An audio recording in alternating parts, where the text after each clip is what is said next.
I want to be remembered as a guy who did it the hard way in IWA. Like, I never got handouts, never got my hand held, never got help from anybody. I just did it all on my own. Never had anyone in my corner. It was just always me against everybody, really. He's just an old gunslinger of IWA. He's been and done everything. Legacy-wise, I respect Chris, and I hope that this last ride is fun for him, because the last ride is not a successful one. And he will be riding off into the sunset with the tail between the legs. Welcome, thanks for coming. Hunter Valley Wine Country here at Riggs Ranch, so I appreciate you making the trip. All right, we're doing this, like, we're good? What do you want me to say? You want me to say he's the greatest guy in IWA? He's the next chosen child from the ranks? Or do you want me to say he's a piece of shit? He's a coward. He's like not on my level. I don't even need to give you the time of day.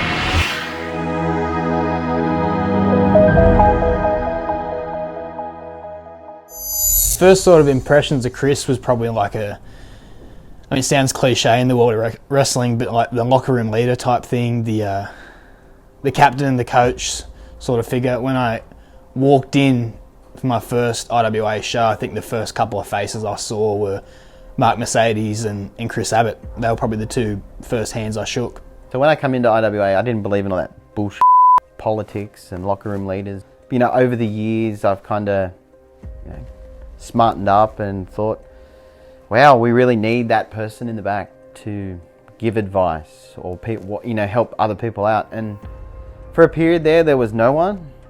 And like, I never actually got appointed the locker room leader. I kind of just took it upon myself just to step up. I think I have to step up as the leader of IWA.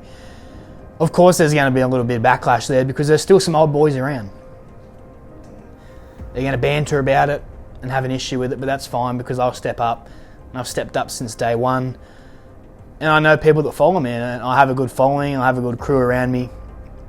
And I feel as though that's the culture that IWA has to have, and they have to have a strong leader. I think Rig could be a good locker room leader.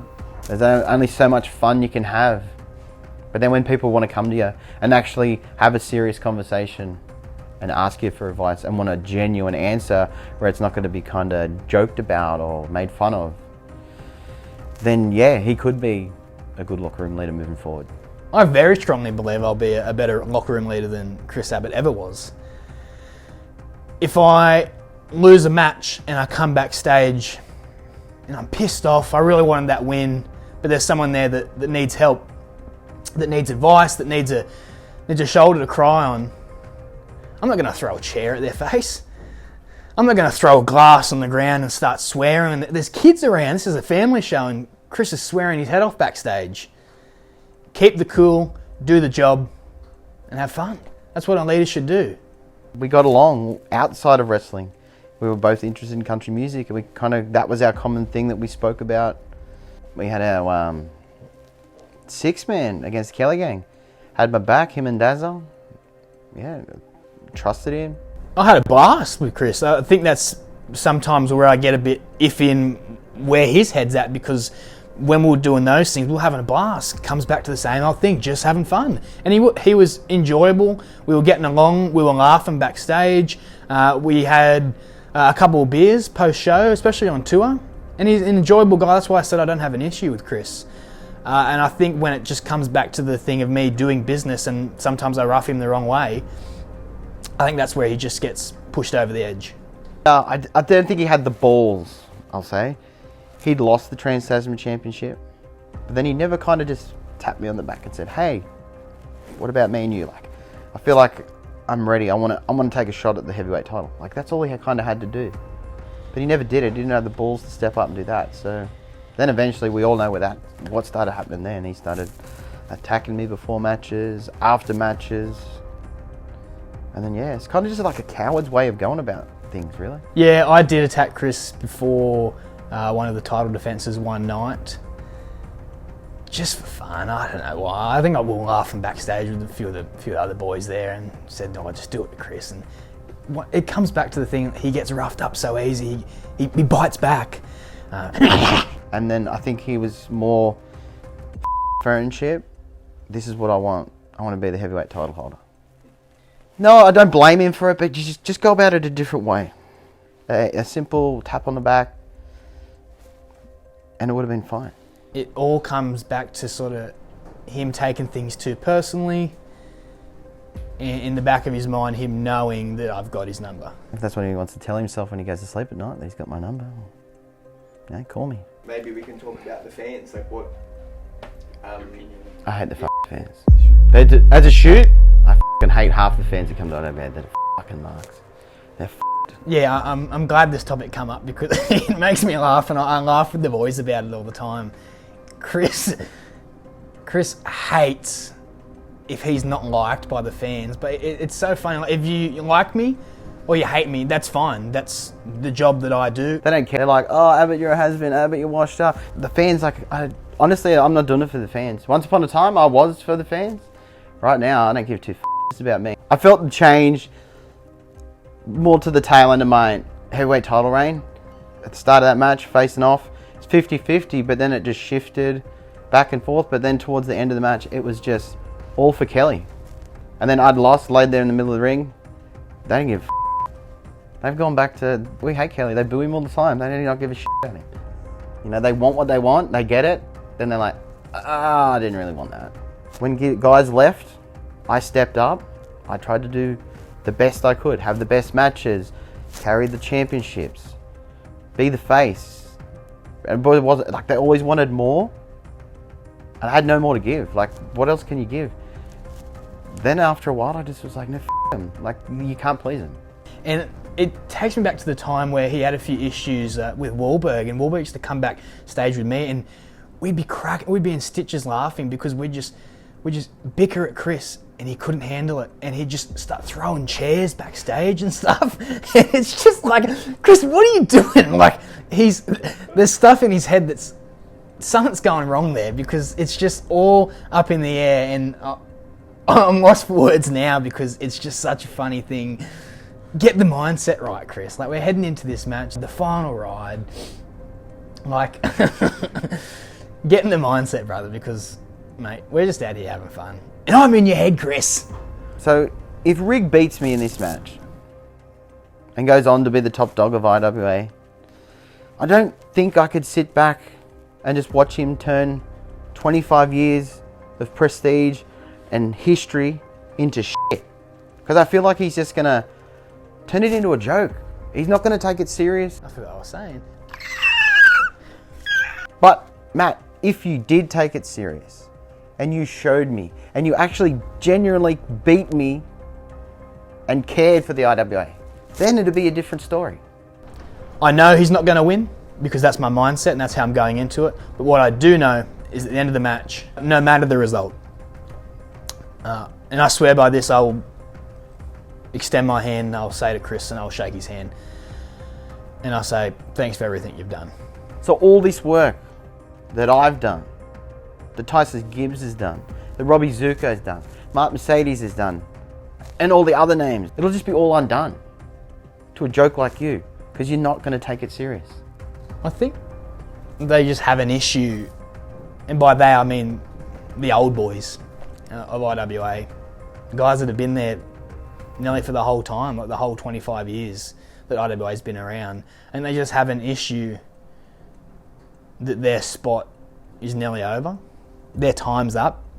I think just Rig's soft. Like, just look at him. Like, yeah, looks the part, but he's just got no mongrel about him. Like, I think he's a pushover. Like, you know, all bark, no bite.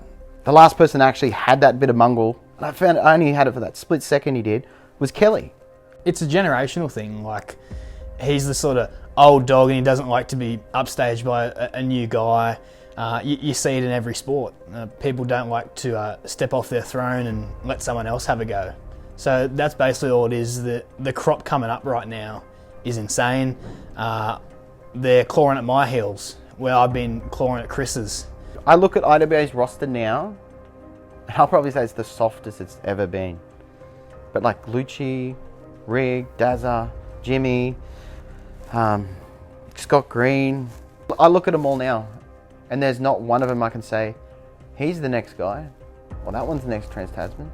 Just, There's just something different in the new breed coming through IWA. When we go to a country town to wrestle, you know, and after the show we're all going to go and have a beer, and you know, the locals want to kind of mix it up with the wrestlers. Like, which one of those guys is actually going to step up and have a go, you know, and defend IWA? When we go to a country town and shit like that happens, I'm the guy that steps up. Who's going to show up? Is it going to be Big Rig? Is it going to be the Headhunter? Is it going to be Matt Calloway? Or is it going to be the Chief? Or is it going to be Matthew Pill? Just pick one. I'll give you a bit of advice. Just pick one and stay in your lane. And then we'll get to the seriousness of what's at stake. What do you say to that? It's just confidence. That's really all I can say. I mean, he's saying like Rig, he's not taking things seriously. He likes to dress up, different characters popping out of the suitcase and whatnot. It comes back to the thing, and I always say it, just have fun. So Rig's motto is just have fun. This isn't fun. It's not supposed to be fun. This is serious. We're here to wrestle. We're not here to play games and, you know, kick balls around, like throw golf clubs around. We're here to wrestle and see who's the guy that's going to be the face, who's the guy that's going to carry the load. Being fun, having fun, it just doesn't happen in the IWA. Or not around me anyway. What do I need to bring to the table to beat Chris Abbott? Is it the Headhunter? Is it Fairway, Matt Calloway? Or is it the Chief? What you'll see for Chris's final ride is Cowboy Chris Abbott versus the Chief, Rig. Yeah, I think Chris and I have heaps in common. Both country boys at heart, listen to country music. We both played footy in our day. Like, yeah, maybe the odd, like, we might like the same beer or we like country music, but there's nothing. There's no similarities whatsoever. Mate, like, I've inspired him. You probably won't say that, but I did. I have. At the end of the day, it's just the only difference between Christopher and myself is probably that he takes things too seriously. He takes it all to heart, and I'm just having fun. That's why I'm the GOAT. And he's getting on the horse and riding off. Oh, there could be pressure on me, but honestly, I don't feel the pressure because Rig's not taking it that serious. I don't think he takes me that serious. So I don't have to put pressure on myself. I don't think he's ready to beat me. I don't have the pressure. I don't need to put pressure on myself. I think I've got him. I'll be honest, and this is a prediction. This last ride, this final ride for Chris, he's shaking in his boots. If I'm honest with you, he's going to shit the bed. He's going to go out there against Rig. Against the Chief. In my best form, probably the best shape I've been in. The most training I've probably ever done for an IWA match. Most homework I've ever done for an IWA match. And he's going to go out there, he's going to go face to face. It's all going to go downhill. This right off into the sunset is actually a downhill slope. I think it just makes sense because my end goal here in IWA has always been to be the IWA heavyweight champion of Australia. I want to be Australia's heavyweight champion. And now if I can knock off the longest reigning heavyweight champion in Cowboy Chris Abbott, surely the management looks at that and they fast track me straight to Jackson Kelly. So Rig, you can keep treating this all like a big joke, but you'll see when you step in that ring and that bell rings, that fun's gone. Because I'm not fun. I don't have fun. I'm in there to win and show people who the I am. Because nobody is going to pin or submit me. Because the last person to do that was Jonah fucking Rock. And you'll know Jonah Rock. Do you have any final words for Cowboy Chris Abbott?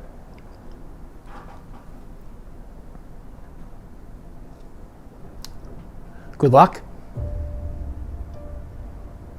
Bring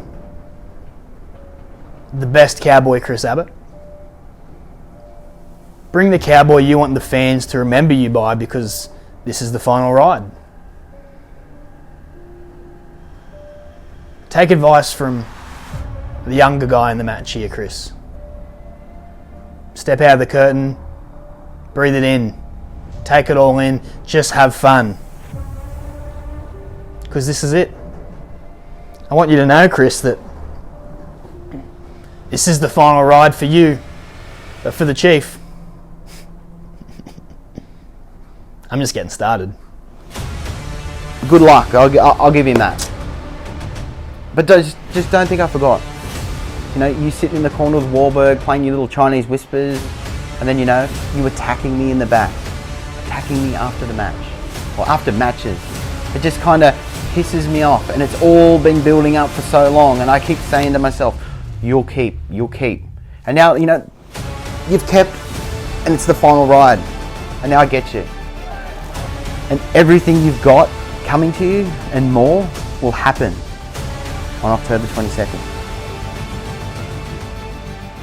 But don't think any part of fun is going to happen in this match.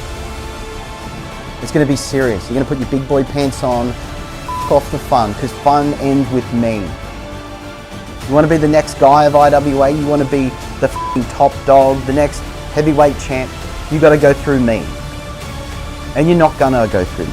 Because the final ride ends how I want it to end. With me winning. Because I'm not losing. Matt, Rig, Chief, whatever. I'm not retiring on the loss.